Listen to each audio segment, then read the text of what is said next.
ग्वालियर के एलएनआईपी में आयोजित एनएसएस राष्ट्रीय सेवा योजना के शिविर में पहुंचे प्रसिद्ध फिल्म अभिनेता आशुतोष राणा ने एनएसएस कैडर्स के साथ अपने पुराने अनुभव साझा किए। इस दौरान आशुतोष राणा ने कहा कि एनएसएस और एनसीसी का बच्चों के व्यक्तित्व विकास में महत्वपूर्ण योगदान होता है। हमें अपने बच्चों को इनमें ज्वाइन करना चाहिए। इन संस्थान से जीवन में प्रतिकूल परिस्थितियों को अनुकूल में बनाने का हुनर आता है। आज मेरे लिए आनंद का विषय है। ग्वालियर ऋषि गालब की पुण्य भूमि है। अटल जी अद्भुतपूर्व प्रधानमंत्री हैं। मेरा सौभाग्य है उनकी स्मृति में आयोजित एक शाम अटल जी के नाम कार्यक्रम में आया हूँ। अटल जी ऐसे राजनेता रहे जिनकी आत्मा के साहित्य रही है। उनका साहित्य और सरस्वती जी से संबंध रहा। ग्वालियर आना मेरे लिए गौरव और आनंद का विषय है।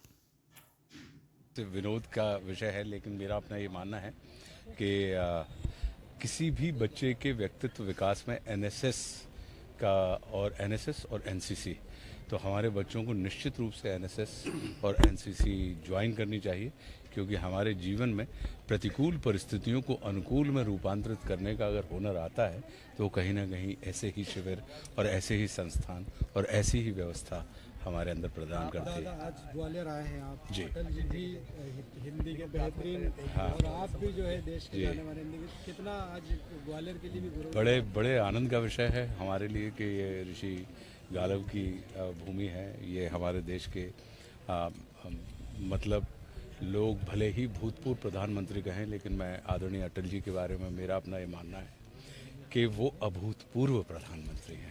तो उनकी स्मृति में जो आज का कार्यक्रम आयोजित होने वाला है, और वो एक ऐसे राजनेता रहे कि जिनकी मूल आत्मा साहित्यिक रही है, और साहित्य के साथ उनका सरस्वती जी के साथ उनका कहीं ना कहीं तादाद में रहा है।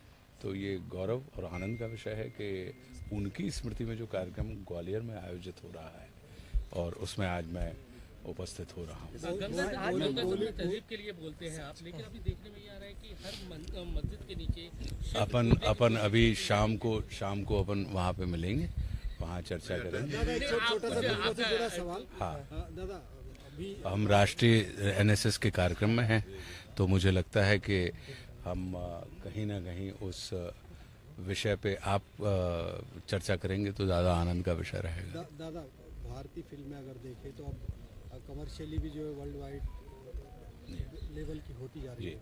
कितना अच्छा है ये भारतीय फिल्मों के लिए? पूरे बहुत अच्छा है। देखिए, कोई भी सिनेमा हो, साहित्य हो या समाचार हो, जिसको आप लोग कर रहे हैं, ये कहीं ना कहीं अगर आप चाहें तो आप जोड़ने का भी काम कर सकते हैं, और आप चाहें तो आप तोड़ने का भी काम कर सकते हैं। तो जो भी साहित्य होता है, सिनेमा होता है, मनुष्य और पशुओं के बीच में क्या अंतर है? हम क्यों पशुपति हो गए और क्यों वो मनुष्य रहे हैं? सिर्फ साहित्य, संगीत और कला का अंतर है कि हम और आप। प्रत्येक पशुओं को अगर आप देखें तो पता लगा कि हर पशु को सिर्फ अपनी प्रजाति की ही वो रक्षण कर सकता है, लेकिन मनुष्य एक ऐसी रचना है परमात्मा की कि जो चर अचर जीव जग शर अक्षर नश्वर मनुष्य सुर जाति अमर, सबका पोषण, सबका पालन, सबका संवर्धन कर सकता है। तो मेरा अपना ये मानना है कि साहित्य और संगीत और जो